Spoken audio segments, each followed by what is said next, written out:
నీటి తీరువ రద్దు చేసినాం. అట్లా ఎన్నో సదుపాయాలు చేసుకున్నాం. రైతులకు బాగా జరుగుతుండే. అప్పుడప్పుడు ఏమవుతుంది, కొన్ని దుష్ట దినాలు వస్తాయి, చెడు గడియలు వస్తాయి. మనోళ్ళు కూడా అలవోకగా ఓట్లేసారు. మీరు గొప్పలో మీరు మాణిక్యరావుని గెలిపించారు.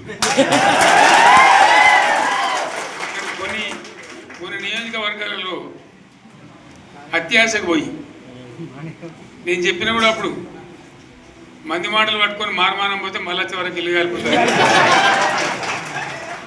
వీళ్ళని నమ్మితే అమాంతం మింగుతారు, మోసపోతాం.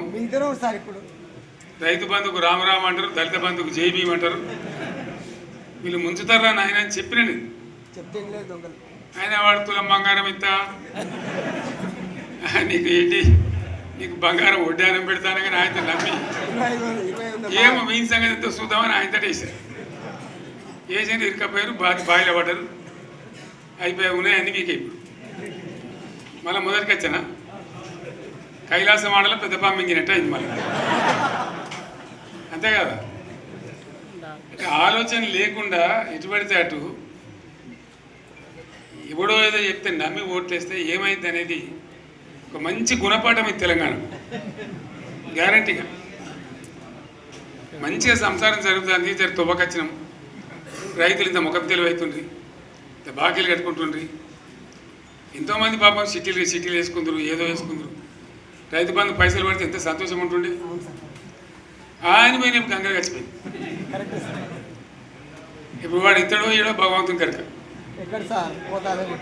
ఇచ్చినా కూడా మోసం. ఏదో మళ్ళీ ఎలక్షన్ కోసం దానికోసం చేస్తారు తప్ప కడుపు నిండా ప్రేమ ఇచ్చేది ఇట్లే ఉంటుందా? మనం ఉన్నప్పుడు కరోనా వచ్చింది. కరోనా వస్తే కూడా నేను రైతు బంధు ఆపలే. కరోనా వచ్చి రాష్ట్రానికి రూపాయి ఆదాయం రాకపోయినా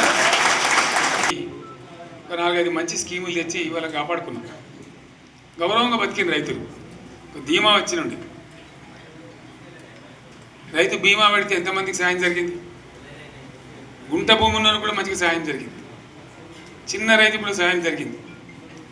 అట్లా అందరికి మనం గొర్రెల కాపలకు గొర్రెలు ఇవ్వడం కానీ, చేప పిల్లలు కానీ, అనేక రకాల అన్ని వర్గాల ప్రజలను ఎట్లా ఆదుకోని అట్లా ఆదుకున్నాం. మా తెలంగాణ కదా మేము తెచ్చుకున్నాం కష్టపడి. మా వాళ్ళందరూ పైకి రావాలి. కాంగ్రెస్ గవర్నర్ కూడా ముస్లింలో ఓట్లేసుకున్న తప్ప ముస్లింలకి మనం చేసినరా? ఇమాం మౌజన్లకి మన జీతం ఇచ్చిండ్రా? మనం వచ్చినాకనే ఫస్ట్ టైం వాళ్ళని గుర్తించి వాళ్ళని గౌరవించుకున్నాం.